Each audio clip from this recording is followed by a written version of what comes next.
হেই WhatsApp বন্ধুরা, কেমন আছেন সবাই? আশা করি সবাই ভালো আছেন। তো সবাইকে নতুন আরেকটা রিয়াকশন ভিডিওতে জানাচ্ছি স্বাগতম। বর্ষাকাল আসলে বাংলাদেশের বন্যার শেষ নাই। একে তো ঘূর্ণিঝড়, তার উপরে বন্যা, মানে মানুষের কষ্ট বেড়ে যায় ৩-৪ গুণ। তো বাংলাদেশে বন্যা হলে অনেক সময় আঙ্গুল উঠে ভারতের দিকে। ভারত নাকি বাঁধের পানি ছেড়ে দিয়ে বাংলাদেশকে বন্যায় ডুবিয়ে দেয়। ইভেন গত বছরেও সেই ধরনের ঘটনা ঘটেছে। আমরা সবাই জানি যে বাংলাদেশের বন্যার পরিস্থিতি কেমন ছিল গত বছর। অনেকে বলতেছে এবার নাকি বাংলাদেশের হয়ে প্রতিশোধ নিচ্ছে চীন। কার উপরে? ইন্ডিয়ার উপরে। কিভাবে? ইন্ডিয়ার উপরে বাদ দিয়ে, মানে যে সিস্টেমে ইন্ডিয়া বাংলাদেশকে বন্যায় ডুবিয়ে দেয় ওই সিস্টেমেই নাকি চীন ইন্ডিয়াকে বন্যায় ডুবিয়ে দেবে। তো চলুন বিস্তারিত দেখে আসি আসলে ভিডিওতে কি বলেছে এবং কিভাবে এই প্রতিশোধটা নেবে বাংলাদেশের হয়ে। চলুন কতটুকু সত্য একবার দেখে আছে। Let's go. 1 2 3। বন্ধুরা, চীন নতুন বাঁধ তৈরি করছে। চীনের এই বাঁধের কারণে বিপদে রয়েছে ভারত। চীন এবং ভারতের মধ্যে পানি যুদ্ধ শুরু হয়ে গিয়েছে। বাংলাদেশকে ভারত যেভাবে পানি দিয়ে ডুবে দেয়, এখন উল্টো ভারতই নিজের গর্তে নিজে পড়েছে। এবার চায়না ভারতকে পানি দিয়ে ডুবিয়ে দিবে। একেই বলে বাপেরও বাপ থাকে। বন্ধুরা, আমরা নদীর স্বাভাবিক গতিকে বাধা প্রদান করছি, যার ফলে নদী নাব্যতা হারাচ্ছে এবং চারিদিকে নদী ভাঙন হচ্ছে।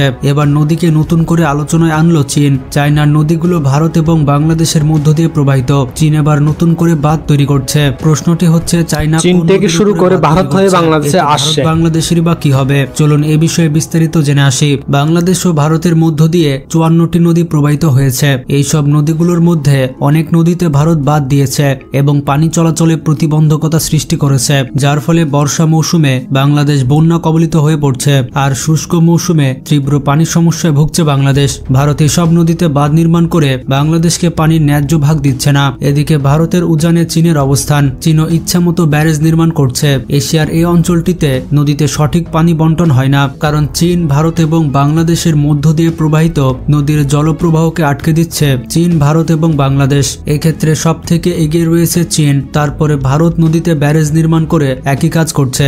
আর এসব ক্ষেত্রে নিচের দেশকে জানানোর প্রয়োজন মনে করছে না উজানে বা উঁচুতে যে দেশ রয়েছে। যেমন লাদাখের সংঘাতের পর ভারতকেও কোনো তথ্য দেয়নি চীন।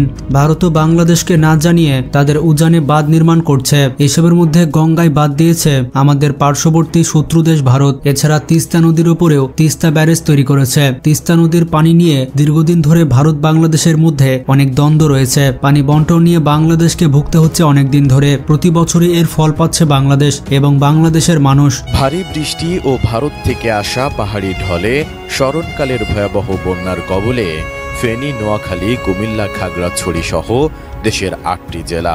জলবিদ্যুৎ উৎপাদনের জন্য ব্রহ্মপুত্র নদীর উজানে অবস্থিত তিব্বতে বিশ্বের সব থেকে বড় বাঁধ নির্মাণ, এটির অনুমোদন দিয়েছে চায়না। এই বাঁধটি নির্মাণ হলে এটি হবে পৃথিবীর সব থেকে বড় বাঁধ। এর পাশাপাশি এটি সব থেকে বড় জলবিদ্যুৎ কেন্দ্র হবে। চায়নার 3 গর্জেস ড্যামের থেকেও 3 গুণ বেশি বিদ্যুৎ উৎপাদন হবে এই জলবিদ্যুৎ কেন্দ্রে। তবে তিব্বতে যে ভাটির দেশ রয়েছে, মানে ভারতের মানুষ এবং বাংলাদেশের মানুষ, তারা কিন্তু এই বিষয়ে মোটেও খুশি নয়, কারণ এতে করে আরো বেশি পানির সমস্যা তৈরি হবে। এই বাঁধটি ইয়ারলুং জাংবো নদীর নিচে প্রবাহে সেখানে নির্মাণ করা হবে। সেখান থেকে প্রতি বছর 300 বিলিয়ন কিলোওয়াট ঘন্টা বিদ্যুৎ উৎপাদনে সক্ষম হবে। 2020 সালে চীনের রাষ্ট্রায়ত্ত জলবিদ্যুৎ company power construction corporation of চায়নার দেওয়া একটি অনুমান থেকে এই তথ্য জানা গেছে। আর বর্তমানে বিশ্বের সব থেকে বড় বাঁধ হচ্ছে চীনের 3 গর্জেস ড্যাম। সেখান থেকে প্রতি বছর 88 বিলিয়ন ঘন্টা বিদ্যুৎ উৎপাদন হয়। নতুন এই বাঁধের জলবিদ্যুৎ উৎপাদন ক্ষমতা 3 গর্জেস ড্যামের থেকেও 3 গুণের বেশি হবে বলে ধারণা করছেন বিশেষজ্ঞরা।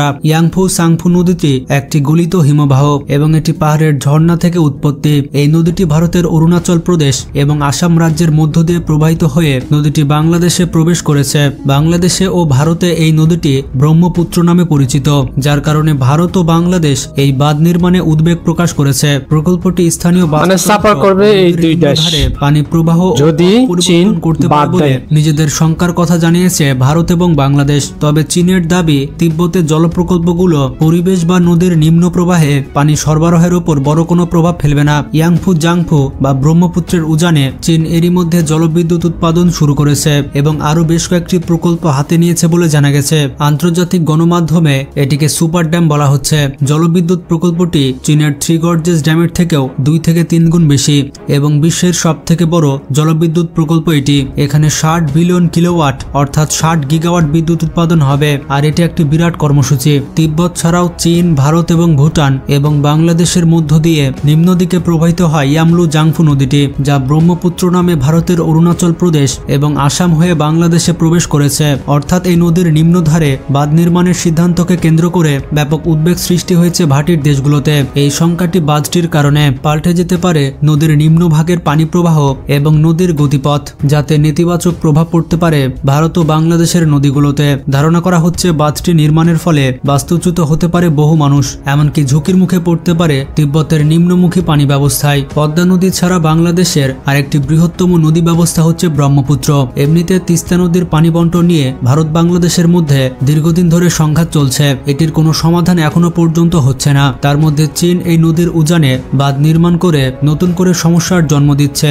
এর ফলে ভারতে ব্যাপক ক্ষতি হবে বলে মনে করছেন আন্তর্জাতিক বিশেষজ্ঞরা। একইভাবে ভাটির দেশ বাংলাদেশেও এর প্রভাব পড়বে বলে ধারণা করছেন বিশেষজ্ঞরা। তারা মনে করছেন চীন, ভারত এবং বাংলাদেশের মধ্যে নদীর পানি বন্টন নিয়ে একটি কৌশল প্রয়োজন। তা না হলে ভবিষ্যতে বাঁধ প্রকল্প দক্ষিণ এশিয়ায় একটি নতুন সংকটের জন্ম দিতে পারে। এদিকে তিস্তার পানি আদায়ে নতুন পথ খুলেছে বলে ধারণা করছেন অনেকে। তারা বলছেন ব্রহ্মপুত্রের উজানে চীন বাঁধ দেয়, এর ফলে ভাটিতে পানি আসতে বাধা পাবে। তাই ভারত তিস্তা নদীর সুরাহা না করলে তিস্তা মহাপরিকল্পনা বাস্তবায়ন করতে হবে, কারণ চীনের নতুন ড্যামের কারণে তিস্তার পানি প্রবাহে ব্যাপক পরিমাণে বাধাগ্রস্ত হবে। সে কারণে চীনের দেওয়া তিস্তা মহাপরিকল্পনা বাস্তবায়ন করলে বাংলাদেশ লাভবান হবে। এতে চীন ভারত পানি যুদ্ধের বাইরে থেকে বাংলাদেশ অনেকাংশে লাভ করতে পারবে। আর এসব কারণে চরম বিপাকে পড়বে ভারত। তাই দেশটি উচিত শিক্ষা পাবে বলে মনে করছেন বিশেষজ্ঞরা। বন্ধুরা, এই অবস্থায় বাংলাদেশের তিস্তা মহাপরিকল্পনা চীনকে দেওয়া উচিত, কারণ চীনই বাংলাদেশকে এই বিষয়ে সাহায্য করতে পারবে। আর এতে করে ভারত বিপাকে পড়বে। আপনারা কারা কারা চান যে তিস্তা মহাপরিকল্পনা চীনকে দেওয়া হোক? আপনাদের মতামত কমেন্ট করে জানান। ভিডিওটি ভালো লাগলে বেশি বেশি শেয়ার করতে পারেন। আজকে পর্যন্ত ভালো থাকবেন, টেক কেয়ার। দুই বড় দেশের পানি যুদ্ধের বলি হচ্ছে বাংলাদেশ। চীন থেকে শুরু করে ভারত হয়ে বাংলাদেশে আসছে ব্রহ্মপুত্র নদী। বাংলাদেশ হচ্ছে ছোট দেশ, বড় দেশগুলো যাই করে বাংলাদেশকে চুপ করে সহ্য করতে হয়। পানির ক্ষেত্রেও তাই। বাংলাদেশ এবং ভারতের মধ্যে তিস্তা পানি চুক্তি হয়েছিল অনেক আগে, বাট এই চুক্তিটা কোনো সময় বাস্তবায়ন হয় নাই, যার কারণে বাংলাদেশ প্রতি বছর পানির জন্য সাফার করে। মানে গরমকালে যখন প্রয়োজন তখন বাংলাদেশ পানি পায় না, আর যখন বর্ষাকালে পানির প্রয়োজন হয় না তখন বাংলাদেশ পানি পায়। তবে তিস্তা প্রকল্প যদি বাংলাদেশ বাস্তবায়ন করতে পারে, সেক্ষেত্রে বাংলাদেশ এই ক্ষতিটা কিছুটা হলেও কমিয়ে আনতে পারবে। প্রয়োজনের সময় বাংলাদেশ এই তিস্তা প্রকল্প থেকে পানি পাবে।